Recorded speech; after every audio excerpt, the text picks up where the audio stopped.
aumenta su riesgo si pacientes son obesas o también tienen hipertensión o también algún familiar hasta tercer grado pueden tener diabetes mellitus o algún antecedente de esta patología. Sigamos, por favor. Ok, con respecto a la enfermedad tiroidea, debemos de tener en cuenta que igualmente, como todas las patologías que vamos a mencionar, la mayoría de nuestros objetivos terapéuticos se van a dedicar a disminuir estos signos y síntomas de cada patología específica, pero lo que no nos debemos de olvidar es el adecuado tratamiento de la enfermedad de base. En este caso debemos de tener un adecuado control a nivel de la tiroides y ya sea hiper o hipotiroidismo, manejarlo de la manera adecuada y es lo único con lo cual muchos de los pacientes pueden regresar a un estado normal sin patologías añadidas. Lo que debemos recordar a nivel del hipotiroidismo, que no siempre se va a presentar, pero es más frecuente que pacientes que tengan enfermedad tiroidea desarrollen una artropatía a nivel simétrico que se va a acompañar también de una variada rigidez a nivel de las manos y también de las rodillas. Y esto principalmente su mecanismo fisiopatológico se debe a que existe una acumulación de cristales de pirofosfato de cálcico dihidratado. Entonces, debemos de tener en cuenta esto, además de que también algunos de los pacientes que tengan hipotiroidismo pueden presentar diversas miopatías, dolor, calambres, todo lo que conlleva a rigidez. También debemos de hacer análisis de concentraciones de la CPK. Lo que sí debemos de tener en cuenta que todo esto mencionado anteriormente, los calambres, el dolor, el cansancio, o también diversos estados de hipercolesterolemia, van a remitir cuando demos el tratamiento adecuado a la enfermedad de base de la tiroides. Ahora también podemos hablar, por otro lado, con respecto al hipertiroidismo secundario a la enfermedad de Graves. Lo que sí tienen estos pacientes pueden presentarse con diversos grados de un mixedema pretibial y también lo característico de ellos, por supuesto, va a ser la oftalmopatía. Todo lo que conlleva el mecanismo fisiopatológico del mixedema está compuesto, nos menciona, por diversas concentraciones o concentraciones más altas de ácido hialurónico como tal. Pero también este tipo de pacientes que tengan enfermedad de Graves nos pueden ayudar teniendo una debilidad muscular, una capsulitis adhesiva del hombro. También pueden tener una pérdida de masa muscular y también una pérdida de peso. Por otro lado, también pueden acompañarnos con otro tipo de manifestaciones, como podrían ser a nivel de los miembros superiores distales, a nivel de las uñas, pueden presentar onicolisis o también ensanchamiento de la falange distal. También podemos tener diversas manifestaciones que pueden ser muy frecuentes en este tipo de pacientes que desarrollen enfermedad tiroidea. Es muy frecuente que tengan osteopenia y osteoporosis. En la mayoría de estos signos y síntomas que han sido mencionados, van a remitir algunos en su totalidad y otros no en su totalidad, pero van a remitir principalmente con el tratamiento de la patología de base. Es decir, debemos de tener o debemos de llegar a un estado eutiroideo para que estos puedan remitir.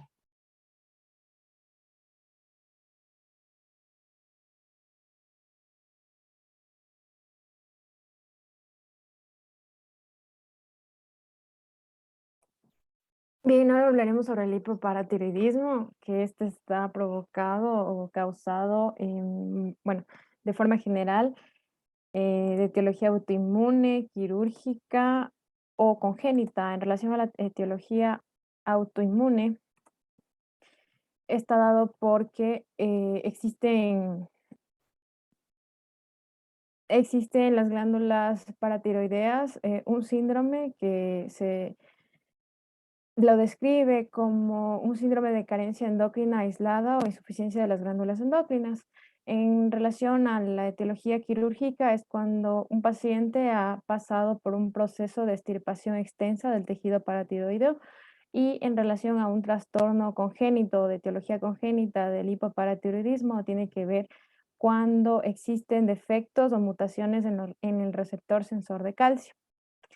También se describe, según la bibliografía, el hipoparatiroidismo 1A, que está relacionado con ser bueno, con tener un defecto autosómico dominante de herencia materna, donde clínicamente se presenta como calcificación de ligamentos paravertebrales. El paciente también puede cursar con talla baja y retraso mental. Y también está el hipoparatiroidismo 1B, que este no tiene, bueno, no se describe en las características clínicas de relevancia, pero un paciente con este hipoparatiroidismo puede presentar asimismo calcificaciones de tejidos blandos con más frecuencia de la articulación del hombro y de tejidos subcutáneos de las manos. Algo que hay que tomar en cuenta del hipoparatiroidismo es que existen defectos vertebrales, bueno, defectos óseos que pueden simular una espondilitis anquilosante. Incluso pueden cursar con la rigidez matutina, alteraciones en la marcha y en la postura. Y realmente como que el mecanismo por el cual se produce esto no está muy claro, pero como que se relaciona con una menor absorción intestinal de calcio que está causada por un defecto de la acción de la hidroxivitamina B, pero aún así no es del todo confirmado que pueda ser por esto la manifestación del hipotiroidismo en relación a las calcificaciones de los ligamentos paravertebrales. Entonces, cursa asimismo el hipoparatiroidismo con patrones de sindesmofitos. Por lo general suelen ser atípicos, asimismo como en la espondilitis anquilosante, se puede presentar estos sindesmofitos bueno, en el borde vertebral, también en el espacio discal preservado, se encuentra el espacio discal preservado, y también con frecuencia se manifiestan estas calcificaciones en los ligamentos paravertebrales. En relación a la espondilitis anquilosante asociada al hiperparatiroidismo, por lo general suele ser en los ligamentos paravertebrales posteriores. Ya. Y también que en el lupus eritematoso sistémico también se asocia con, con el hipoparatiroidismo en un 4 a 5% de los pacientes, a pesar de que esto no se encuentra muy claro. Según la bibliografía, existen factores agravantes por los cuales pueden existir o originarse o desarrollarse en manifestaciones musculoesqueléticas. Y esto está relacionado, por ejemplo, con el uso de corticosteroides o con una carencia de la vitamina D en pacientes que cursan con lupus eritematoso sistémico. Asimismo, no se refiere como algo clínico de mucha relevancia, pero sí se ha publicado sobre que estos pacientes pueden cursar incluso con la hipocalcemia aguda, que pueden dar síntomas clínicos como una irritabilidad musculoesquelética, a pesar de que lo extraño es que, por ejemplo, la hipocalcemia crónica puede cursar asintomática en estos pacientes. Y lo que recomiendan ciertos artículos es que en estos pacientes se realice una evaluación periódica del calcio y del fosfato, porque pueden cursar con una hipocalcemia, lo cual puede ser grave porque puede llevar a una tetania, a una prolongación electrocardiograma del segmento QT. Porfa, pásale, sí.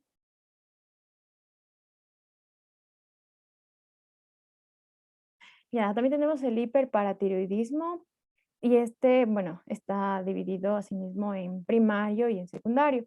Cuando se trata del primario es bueno, resultado, una consecuencia de la alteración de la glándula paratiroidea, específicamente de la glándula, y por lo general se asocia a un adenoma único, aunque se debe hacer un diagnóstico diferencial con un carcinoma.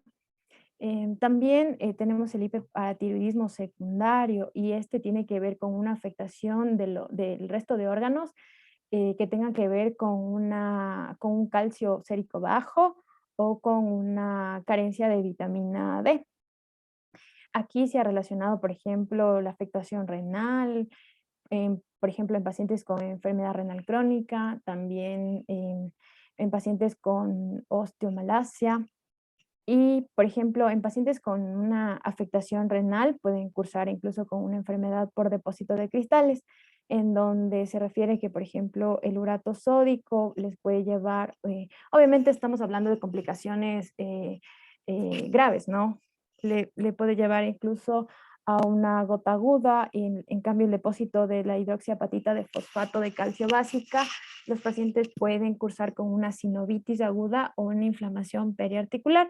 Entonces, por eso en estos pacientes con hiperparatiroidismo secundario, algo de prevención menciona que se debe restringir el fosfato, o en pacientes que cursan, por ejemplo, con diálisis, hay que tomar en cuenta esto, y también los compuestos fijadores de fosfato orales que se pueden prescribir, que se pueden, perdón, restringir en estos pacientes.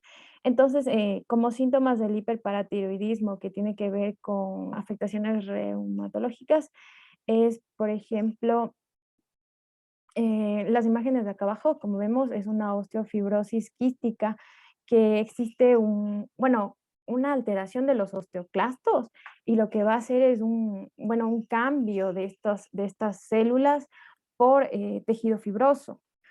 Es en la primera imagen, está señalado con la flecha blanca.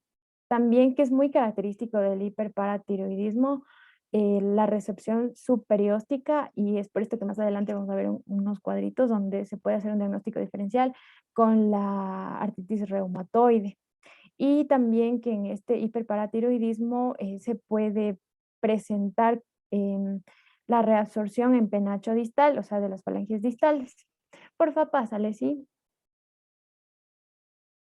Ya, entonces el hiperparatiroidismo asociado a la artritis, entonces tenemos que este afecta a pequeñas articulaciones de la mano. Estas articulaciones pueden ser las metacarpofalángicas, pero en la artritis asociada al hiperparatiroidismo es que se encuentran indemnes las articulaciones interfalángicas proximales, lo que en la artritis reumatoide sí se encuentran afectadas. Un punto clave es que en esta, por ejemplo, en el hiperparatiroidismo, es que existe la reabsorción ósea, como vimos en la imagen anterior, y también que esta artritis asociada al hiperparatiroidismo suele estar afectados los músculos proximales. Puede haber, en el paciente se presenta como una debilidad de estos músculos. También se encuentran afectadas con mayor frecuencia las articulaciones radiocarpianas o radiocubital inferior. Y este cuadrito superior derecho nos muestra también algo signos y síntomas como diferenciales, más en relación a la artritis reumatoide. Por lo general, la velocidad de sedimentación globular se encuentra baja aquí, el factor reumatoide es negativo, y el anticuerpo antiproteína citrulinada igual es negativo. ¿Puedes pasarle, por favor? Bien, esta es una foto, bueno, son fotografías donde es de un paciente donde se muestran lesiones osteolíticas, también denominadas tumores pardos, que comprometen la columna dorsal. Aquí está en la tomografía computarizada de la parte izquierda, donde se compromete la columna dorsal, la columna lumbar, y también se encuentra comprometido escápulas y costillas. Es de las lesiones osteolíticas, asimismo asociado de lo que es la artritis al hiperparatiroidismo. Ya, eso es todo, gracias.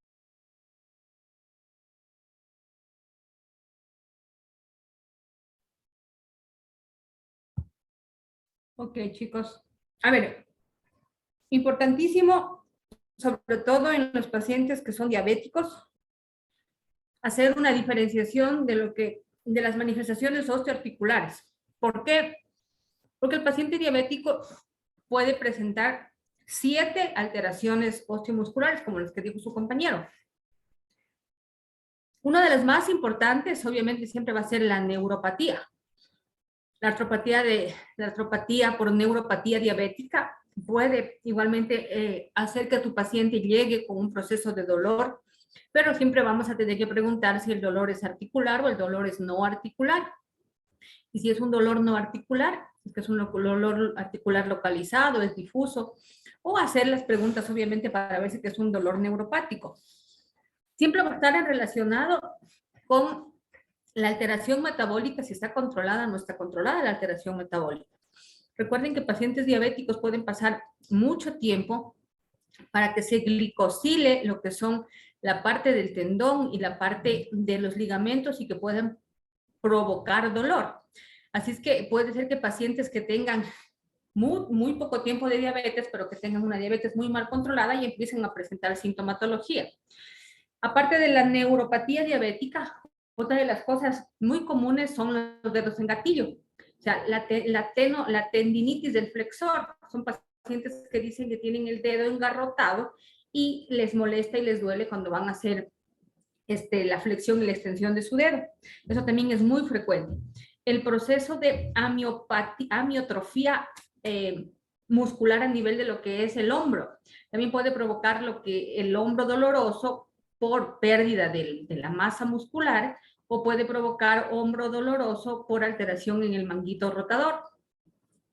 Hay igualmente otra característica de la diabetes en los pacientes, sobre todo en varones, que tienen mucha lumbalgia. Tienen mucha lumbalgia y si es que es un paciente joven que tenga diabetes y que tenga una lumbalgia, puede igualmente hacerte pensar que puede ser una espondiloartritis. Y hay manifestaciones radiológicas un poco sugestivas de espondiloartritis, pero en realidad no es una espondiloartritis como tal. Se llama hiperostosis esquelética difusa, con un paciente diabético, mal controlado, con dolor lumbar, en algunos casos puede ser un dolor lumbar inflamatorio, pero que tiene mucho más tiempo de evolución, más de 12 semanas de evolución, pero las imágenes a nivel de lo que es la columna, vas a tener formación no de sindesmofitos, sino de osteofitos mucho más grandes y más gruesos. Realmente ahí lo que nos va a ayudar a poder esclarecer si es que es un proceso de espondiloartritis siempre va a ser la parte de la clínica, porque, perdón, mejor, de la parte de la radiografía, porque la clínica suele ser muy sugestiva y muy similar. Y obviamente el antecedente de diabetes del paciente es muy importante.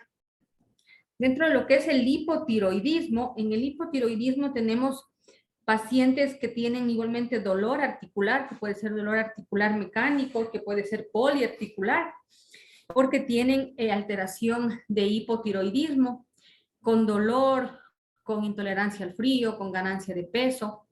Y hay igualmente la tiroiditis de Hashimoto, que puede igualmente ser una manifestación de una patología autoinmune o que pueda acompañar a un posible lupus o que sea solamente una tiroiditis con dolor articular. Existe evidencia de que hay pacientes que tienen tiroiditis de Hashimoto, es una tiroiditis autoinmune, que tienen anticuerpos positivos para síndrome de Sjögren, o sea, que tienen anticuerpos anti-RO y anti-LA positivos, y que en el transcurso del tiempo, por esa positividad de ese anticuerpo, puede el paciente presentar sintomatología de otra patología autoinmune, como lupus o síndrome de Sjögren. Por eso es que el paciente con tiroiditis de Hashimoto debe de ser también evaluado por un reumatólogo ante la posibilidad de que otra enfermedad autoinmune pueda estar asociada o que tenga riesgo de desarrollarla por la presencia de algunos autoanticuerpos. En el hiperparatiroidismo, las lesiones, sobre todo que hay a nivel de lo que es la columna, son muy importantes y hay que saberlas diferenciar, obviamente, de lo que pueda ser un proceso de degeneración articular o a un proceso de degradación de la parte de lo que es el cuerpo vertebral. Pero en realidad lo más importante en realidad es diferenciar el tipo de dolor de los pacientes que nos van a llegar. El paciente diabético tiene mucha sintomatología osteoarticular y aparte de eso puede tener un síndrome de túnel del carpo por glicosilación del nervio mediano, y hay que saber igualmente interpretar el dolor del paciente porque va a decir de que tiene rigidez en la mañana. Pero en realidad si le haces una buena anamnesis, no es rigidez, lo que él tiene es parestesia. Entonces hay que saber diferenciar igualmente esa parte. Bueno, yo creo que ya se va a terminar, yo también ya tengo que retirarme. Yo hablaré con Adriana para ver